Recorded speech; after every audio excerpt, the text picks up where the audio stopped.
اللهم ارحم أبي برحمتك الواسعة، آنس وحشته كما كان وجوده في الدنيا أنسا لنا.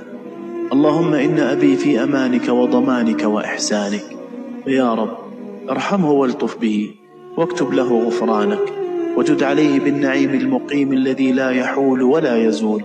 وسع عليه قبره مد بصره، واجبر كسر قلوبنا على مرارة فقده، وألهمنا الصبر، واجعل عوضنا اللقاء به في جنتك.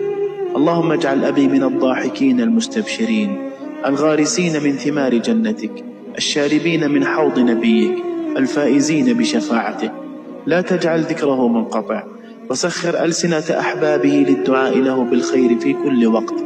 ارزقه عيشة هنية في جنة قطوفها دانية أنهارها جارية. اللهم كما أكرمنا فأكرمه، وكما أحسن إلينا فأحسن إليه.